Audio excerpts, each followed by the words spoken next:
वीर बाल दिवस पर गुरु गोविंद सिंह जी के छोटे शहजादों की शहादत को कोटि कोटि नमन।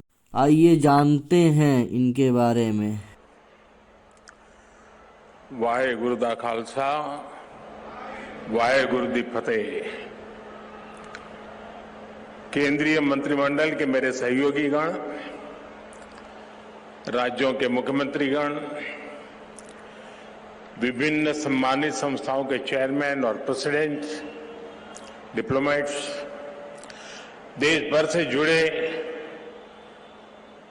विशेष रूप से इस कार्यक्रम के साथ आए हुए बालक बालिकाएं, अन्य सभी महानुभाव, देवी और सज्जनों, आज देश पहला वीर बाल दिवस मना रहा है। जिस दिन को,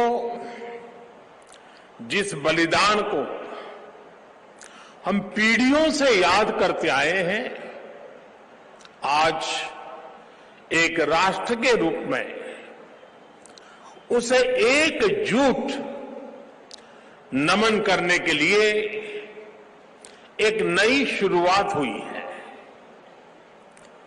शहीदी सप्ताह और ये वीर बाल दिवस हमारी सिख परंपरा के लिए भावों से भरा जरूर है, लेकिन इससे आकाश जैसी अनंत प्रेरणाएं भी जुड़ी है। वीर बाल दिवस हमें याद दिलाएगा कि शौर्य की पराकाष्ठा के समय कम आयु मायने नहीं रखती। वीर बाल दिवस हमें याद दिलाएगा कि 10 गुरुओं का योगदान क्या है, देश के स्वाभिमान के लिए सिख परंपरा का बलिदान क्या है। वीर बाल दिवस हमें बताएगा कि भारत क्या है, भारत की पहचान क्या है। हर साल वीर बाल दिवस का ये पुण्य अवसर हमें अपने अतीत को पहचानने और आने वाले भविष्य का निर्माण करने की प्रेरणा देगा। भारत की युवा पीढ़ी का सामर्थ्य क्या है, भारत की युवा पीढ़ी ने कैसे अतीत में देश की रक्षा की है, मानवता के कितने घोर प्रघोर अंधकारों से हमारी युवा पीढ़ी ने भारत को बाहर निकाला है। वीर बाल दिवस आने वाले दशकों और सदियों के लिए ये उद्घोष करेगा। मैं आज इस अवसर पर वीर साहिबजादों के चरणों में नमन करते हुए उन्हें कृतज्ञ श्रद्धांजलि अर्पित करता हूं। इसे मैं अपनी सरकार का सौभाग्य मानता हूं कि उसे आज 26 दिसंबर के दिन को वीर बाल दिवस के तौर पर घोषित करने का मौका मिला। मैं पिता दशमेश गुरु गोविंद सिंह जी और सभी गुरुओं के चरणों में भी भक्ति भाव से प्रणाम करता हूं। मैं मातृशक्ति की प्रतीक माता गुजरी के चरणों में भी अपना शीश झुकाता हूं। साथियों, विश्व का हजारों वर्षों का इतिहास क्रूरता के एक से एक खौफनाक अध्यायों से भरा है। इतिहास से लेकर किंवदंतियों तक हर क्रूर चेहरे के सामने महानायकों और महानायिकाओं के भी एक से एक महान चरित्र रहे हैं। लेकिन ये भी सच है कि चमकौर और सरहिंद के युद्ध में जो कुछ हुआ वो भूतो न भविष्यति था। ये अतीत हजारों वर्ष पुराना नहीं है कि समय के पहियों ने उसकी रेखाओं को धुंधला कर दिया। ये सब कुछ इसी देश की मिट्टी पर केवल 3 सदी पहले हुआ।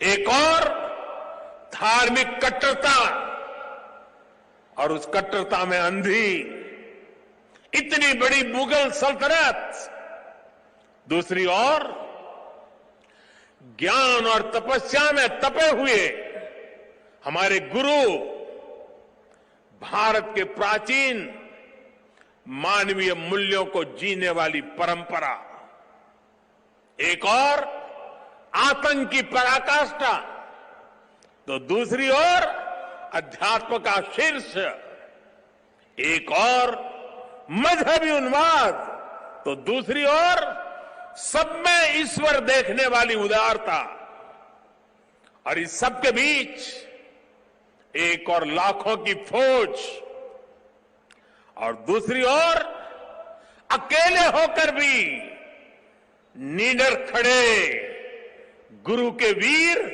साहबजादे। ये वीर साहबजादे किसी धमकी से डरे नहीं, किसी के सामने झुके नहीं। जोरावर सिंह साहब और फतेह सिंह साहब दोनों को दीवार में जिंदा चुनवा दिया गया। एक और नृशंसता ने अपनी सभी सीमाएं तोड़ दी, तो दूसरी ओर धैर्य, शौर्य, पराक्रम के भी सभी प्रतिमान टूट गए। साहिबजादा अजीत सिंह और साहिबजादा जुझार सिंह ने भी बहादुरी की वो मिसाल कायम की जो सदियों को प्रेरणा दे रही है। भाइयों और बहनों, जिस देश की विरासत ऐसी हो, जिसका इतिहास ऐसा हो, उसमें स्वाभाविक रूप से स्वाभिमान और आत्मविश्वास कूट कूट कर भरा होना चाहिए। लेकिन दुर्भाग्य से हमें इतिहास के नाम पर वो गढ़े हुए नैरेटिव बताए और पढ़ाए जाते रहे, जिनसे हमारे भीतर हीन भावना पैदा हो। बावजूद इसके हमारे समाज ने, हमारी परंपराओं ने इन गौरव गाथाओं को जीवंत रखा। साथियों, अगर हमें भारत को भविष्य में सफलता के शिखरों तक ले जाना है, तो हमें अतीत के संकुचित नजरियों से भी आजाद होना पड़ेगा। इसलिए आजादी के अमृत काल में देश ने गुलामी की मानसिकता के मुक्ति का प्रण फूंका है। वीर बाल दिवस देश के उन पंच प्राणों के लिए प्राणवायु की तरह है। साथियों, इतनी कम उम्र में साहबजादों के इस बलिदान में हमारे लिए एक और बड़ा उपदेश छिपा हुआ है। आप उस दौर की कल्पना करिए, औरंगजेब के आतंक के खिलाफ, भारत को बदलने के उसके मंसूबों के खिलाफ गुरु गोविंद सिंह जी पहाड़ की तरह खड़े थे। लेकिन जोरावर सिंह साहब और फतेह सिंह साहब जैसे कम उम्र के बालकों से औरंगजेब और उसकी सल्तनत की क्या दुश्मनी हो सकती थी। दो निर्दोष बालकों को दीवार में जिंदा चुनवाने जैसी दरिंदगी क्यों की गई? वो इसलिए क्योंकि औरंगजेब और उसके लोग गुरु गोविंद सिंह के बच्चों का धर्म तलवार के दम पर बदलना चाहते थे। जिस समाज में, जिस राष्ट्र में उसकी नई पीढ़ी जोर जुल्म के आगे घुटने टेक देती है, उसका आत्मविश्वास और भविष्य अपने आप मर जाता है। लेकिन भारत के वो बेटे, वो वीर बालक मौत से भी नहीं घबराए। वो दीवार में जिंदा चुन गए, लेकिन उन्होंने उन आतताई मंसूबों को हमेशा के लिए दफन कर दिया। यही किसी भी राष्ट्र के समर्थ युवा का सामर्थ्य होता है।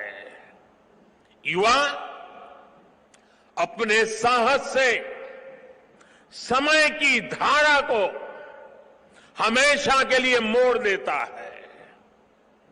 इसी संकल्प शक्ति के साथ आज भारत की युवा पीढ़ी भी देश को नई ऊंचाई पर ले जाने के लिए निकल पड़ी है। और इसलिए अब 26 दिसंबर को वीर बाल दिवस की भूमिका और भी अहम हो गई है।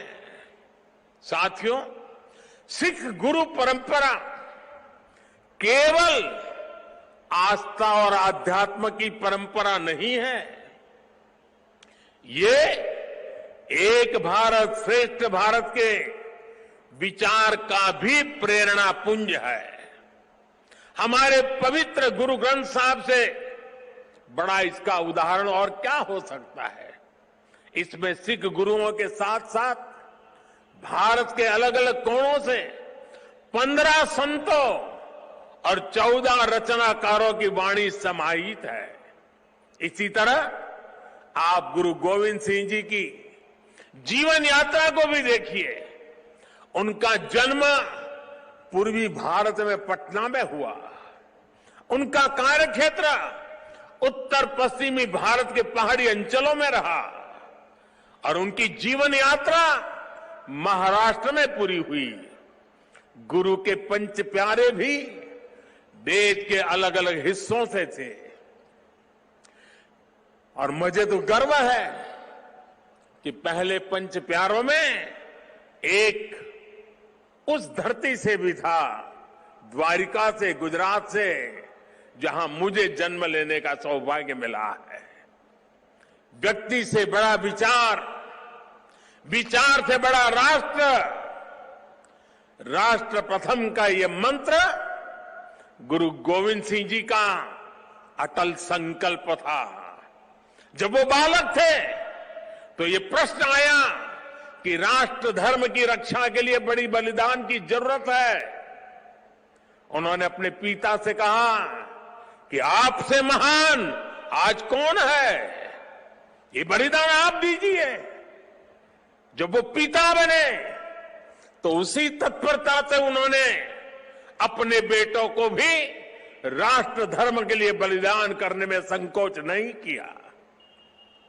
जब उनके बेटों का बलिदान हुआ तो उन्होंने अपनी संगत को देखकर कहा, 4 मुए तो क्या हुआ, जीवत कई हजार। अर्थात मेरे 4 बेटे मर गए तो क्या हुआ, संगत के कई हजार साथी, हजारों देशवासी मेरे बेटे ही है। देश प्रथम, नेशन फर्स्ट को सर्वोपरि रखने की ये परंपरा हमारे लिए बहुत बड़ी प्रेरणा है। इस परंपरा को सशक्त करने की जिम्मेदारी आज हमारे कंधों पर है। साथियों, भारत की भावी पीढ़ी कैसी होगी, ये इस बात पर भी निर्भर करता है वो किससे प्रेरणा ले रही है। भारत की भावी पीढ़ी के लिए प्रेरणा का हर स्रोत इसी धरती पर है। कहा जाता है कि हमारे देश भारत का नाम जिस बालक भारत के नाम पर पड़ा, वो सिंहों और दानवों तक संहार करके थकते नहीं थे। हम आज भी धर्म और भक्ति की बात करते हैं तो भक्तराज प्रहलाद को याद करते हैं। हम धैर्य और विवेक की बात करते हैं तो बालक ध्रुव का उदाहरण देते हैं। हम मृत्यु के देवता यमराज को भी अपने तप से प्रभावित कर लेने वाले नचिकेता को भी नमन करते हैं, जिस नेत्री नचिकेता ने बाल्यकाल में यमराज को पूछा था, व्हाट इज डेथ, मृत्यु क्या होता है। हम बाल राम के ज्ञान से लेकर उनके शौर्य तक, वशिष्ठ के आश्रम से लेकर विश्वामित्र के आश्रम तक, उनके जीवन में हम पग पग पर आदर्श देखते हैं। प्रभु राम के बेटे लवकुश की कहानी भी हर मां अपने बच्चों को सुनाती है। श्री कृष्ण भी हमें जब याद आते हैं तो सबसे पहले कान्हा की वो छवि याद आती है, जिनकी बंशी में प्रेम के स्वर भी है और वो बड़े बड़े राक्षसों का संहार भी करते हैं। उस पौराणिक युग से लेकर आधुनिक काल तक वीर बालक बालिकाएं भारत की परंपरा का प्रतिबिंब रहे हैं। लेकिन साथियों, आज एक सच्चाई भी मैं देश के सामने दोहराना चाहता हूं। साहबजादों ने इतना बड़ा बलिदान और त्याग किया, अपना जीवन न्यौछावर कर दिया, लेकिन आज की पीढ़ी के बच्चों को पूछेंगे तो उनमें से ज्यादातर को उनके बारे में पता ही नहीं है। दुनिया के किसी देश में ऐसा नहीं होता है कि इतनी बड़ी शौर्य गाथा को इस तरह भुला दिया जाए। मैं आज के इस पावन दिन इस चर्चा में नहीं जाऊंगा कि पहले हमारे यहां क्यों वीर बाल दिवस का विचार तक नहीं आया, लेकिन ये जरूर कहूंगा कि अब नया भारत दशकों पहले हुई एक पुरानी भूल को सुधार रहा है। किसी भी राष्ट्र की पहचान उसके सिद्धांतों, मूल्यों और आदर्शों से होती है। हमने इतिहास में देखा है, जब किसी राष्ट्र के मूल्य बदल जाते हैं तो कुछ ही समय में उसका भविष्य भी बदल जाता है। और ये मूल्य सुरक्षित तब रहते हैं जब वर्तमान पीढ़ी के सामने अपने अतीत के आदर्श स्पष्ट होते हैं। युवा पीढ़ी को आगे बढ़ने के लिए हमेशा रोल मॉडल्स की जरूरत होती है। युवा पीढ़ी को सीखने और प्रेरणा लेने के लिए महान व्यक्तित्व वाले नायक नायिकाओं की जरूरत होती है। और इसलिए ही हम श्री राम के आदर्शों में भी आस्था रखते हैं।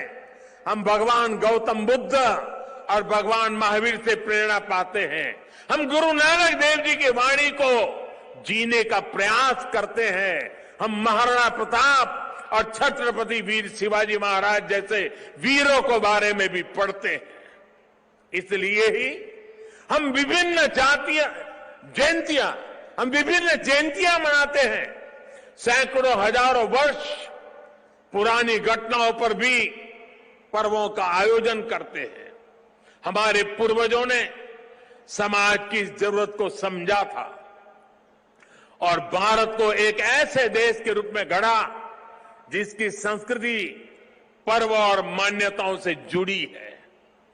आने वाली पीढ़ियों के लिए यही जिम्मेदारी हमारी भी है।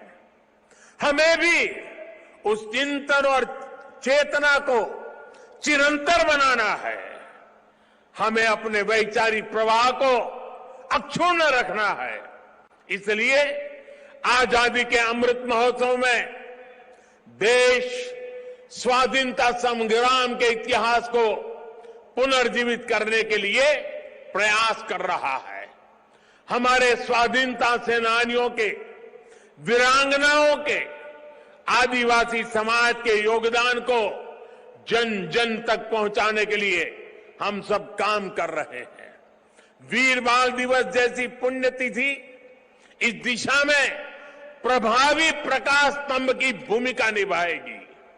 साथियों, मुझे खुशी है कि वीर बाल दिवस से नई पीढ़ी को जोड़ने के लिए जो क्विज कंपटीशन हुआ, जो निबंध प्रतियोगिता हुई, उसमें हजारों युवाओं ने हिस्सा लिया है।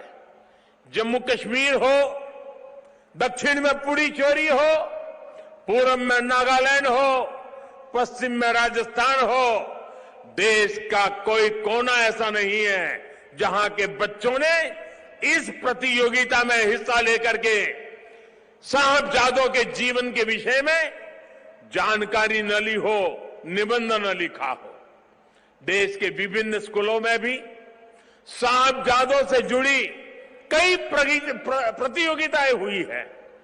वो दिन दूर नहीं जब केरला के बच्चों को वीर साहिबजादों के बारे में पता होगा, नॉर्थ ईस्ट के बच्चों को वीर साहिबजादों के बारे में पता होगा।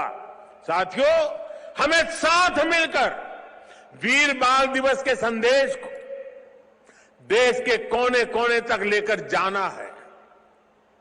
हमारे साहिबजादों का जीवन, उनका जीवनी संदेश देश के हर बच्चे तक पहुंचे, वो उनसे प्रेरणा लेकर देश के लिए समर्पित नागरिक बने।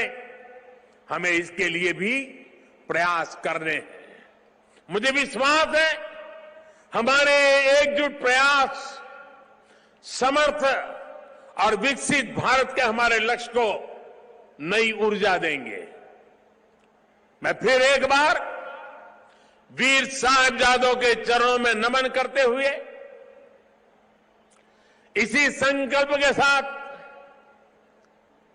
आप सभी का हृदय से बहुत बहुत धन्यवाद करता हूं।